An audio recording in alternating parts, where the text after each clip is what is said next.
Voici la fin de l'activité. Donc le travail que vous deviez faire, c'était de tracer la caractéristique de la pile. Donc la courbe U en fonction de I. Si vous n'êtes pas arrivé à le faire avec OpenOffice, vous avez un lien dans le cloud vers une vidéo qui explique comment le faire. Donc voilà le résultat obtenu. On voit tout de suite que la pile n'est pas une source de tension idéale, car la tension diminue quand l'intensité augmente.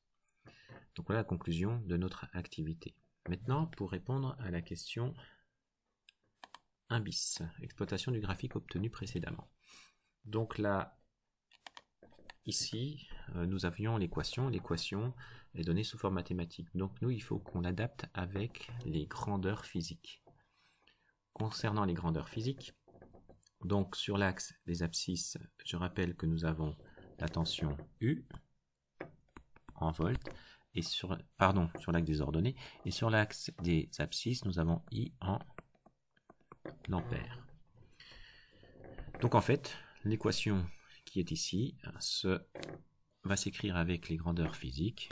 U égale moins 0,76 I plus 4,2.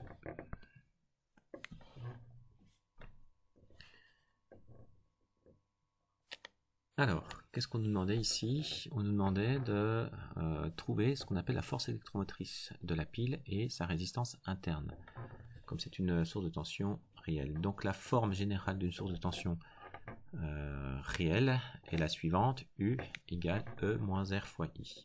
Donc si je compare avec ce qu'on a obtenu juste avant, donc je vais les réécrire juste en dessous ici, donc U égale E moins R fois I. Donc tout simplement, en faisant la comparaison, je m'aperçois que la force électromotrice qui est E est égale à 4,2 volts ici, et puis la résistance interne de 0,76 ohms.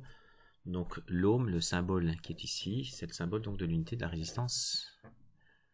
Donc on a, voilà, qui s'appelle, c'est l'ohm, le nom du symbole. En conclusion, donc une source de tension réelle, ça c'est la pile, peut être modélisée, c'est-à-dire remplacée par une source de tension idéale, U0, comme si au départ on avait une tension qui est constante, d'accord? Donc le U0 va se lire à l'ordonnée à l'origine ici. Donc si la source de tension était vraiment réelle, on aurait obtenu une courbe une droite qui était parallèle à l'axe des abscisses, c'est-à-dire que la tension ne change pas en fonction de l'intensité, ce qui n'est pas le cas. Donc une partie de l'énergie fournie par la pile est dissipée par effet Joule, c'est-à-dire dans l'effet Joule, vous vous souvenez, c'est la loi d'Ohm, c'est U égale R fois I, c'est-à-dire dans une résistance, la résistance interne. Donc on modélisera toute tension une pile, avec une source de tension idéale, c'est-à-dire dont la tension va correspondre à ce fameux E, et puis associé en série avec une résistance.